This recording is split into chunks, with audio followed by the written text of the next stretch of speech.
Hello, eto na nga yung last day namin sa Baguio. December 24, 2024. Wala kami masyadong itinerary mag-ina dahil ang gusto lang namin is yung last day namin is mag-relax lang kami. Gusto namin mag-coffee dun sa maganda yung ambience. Swerte naman dahil dito sa malapit sa may cathedral, yung tinatawag na Sky Zone. Merong Sky Zone area doon na maraming pwedeng bilang pasalubong. Meron ding mga shop and coffee shop na pwedeng puntahan. Ito yung, nakalimutan ko lang yung coffee shop, yung pangalan ng coffee shop na pinuntahan namin. But, very Instagrammable and affordable din yung food as well yung mga drinks. Hindi lang sila coffee shop, meron din silang mga rice meal and napakamura din. Masarap yung rice meal nila and sandwich. Hindi ako mahilig sa sandwich pero napakain ako ng sandwich. Kasi nga, masarap yung food na hinahanda nila at napaka-affordable din. As you can see is maganda yung ambience nung lugar and overlooking yung downtown Baguio pag dyan kayo nag-dine-in or nag-coffee. And of course, dahil last day na namin, hindi naman pwedeng mawala yung mandatory selfie sa may cathedral. Ito yung famous na stair dun sa may cathedral, papakit ng cathedral and pababa din ng Session Road.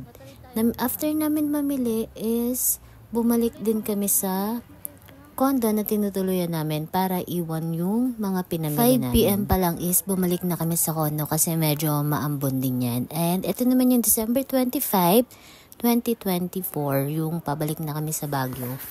Na-amaze lang kami sa Victory Liner Terminal dun sa Baguio dahil yung ambience niya is para ka nasa airport kahit sa bus terminal ka lang naman talaga nandun. May mga ganyan pa sila and then walang masyadong pila siguro kasi wala naman masyadong babalik ng Baguio ng 25 since karamihan is dun talaga nagki-Christmas. Walang masyadong pila and since kami naman is nakabook kami online papunta at pabalik, walang masyadong tao niyan. And yung alis namin or sakay namin ng bus is 11 a.m. Siguro makakarating kami mga 4 p.m. or 5 depende sa traffic. So ito na nga, nakikita ko na yung katotohanan na babalik na kami sa realidad. Tapos na yung bakasyon, tapos na yung saya. Pero hindi naman doon natatapos lahat. Kasi may nabuo kaming memories.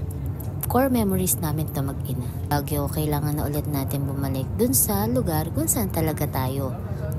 Dahil kailangan natin magtrabaho para if ever gustuin man natin bumalik sa Baguio, is meron tayong money na pwede natin magastos anytime. Para sa akin yung Baguio kasi, for me, ito yung lugar na magkakaroon ka ng healing. Hindi naman sa syempre marami tayong mga pinagdadaanan na hindi na natin kayang sabihin sa iba kahit gusto natin dahil hindi para maging burden tayo sa ibang tao dahil may kanya-kanya naman tayong silent battle na pinagdadaanan. Yung Baguio is para sa akin, ito yung lugar na kahit ito yung lugar na matao at dinadayo pero bibigyan kanyang katahimikan sa buong pagkatao mo. Hindi ko alam, iyon yung epekto sa akin or iyon yung impression ko sa Baguio. Kasi kahit maraming tao, pwede akong magkaroon ng nilay-nilay. Dun sa ilang beses kong pumunta sa Baguio, laging pinaparamdam sa akin ng Baguio na kahit marami akong tao dito sa lugar ko, bibigyan kita ng katahimikan dyan sa sarili mong mundo.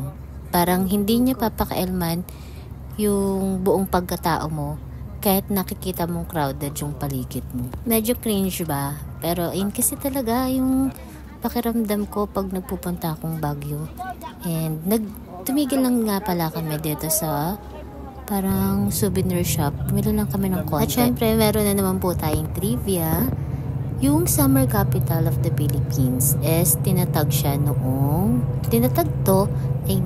June 1, 1903 ng Philippine Commission at idineklarang lunsod ng Philippine Assembly noong September 1, 1903. Yung pangalan pala ng Baguio is derived from or hango sa salitang Ibaloy na Baguio na which means is lumot. At dito sa travel na to is may na-discover din ako sa anak ko na nakakataba ng puso bilang nanay niya. Yung anak ko is although alam ko naman, pero napaka-gentleman talaga niya. Hindi niya ako hahayaang magbitbit kahit magaan, or lalo na ng mabigat. At pag maglalakad kami, lalo't maraming tao, since babae ang nanay niya, hindi niya ako hahayaang mabunggo or hindi niya ako hahayaang maiwan kasi alam niya nga is maraming tao sa Baguio. So, nakakatuwa lang dahil isa to sa core memories namin mag-ina. And siguro mga 5 is nakarating na kami sa Manila. Medyo natagalan lang kasi pagdating mo ng Metro Manila is doon na nagkakaroon ng traffic. Kaya siguro mga 6 or kami nakarating doon sa mismong terminal. So, yun lang yung Baguio trip namin. And sinalubong kami at namiss ko talaga si Bubbles. So, paano ba yan? Yun muna for now. Thank you!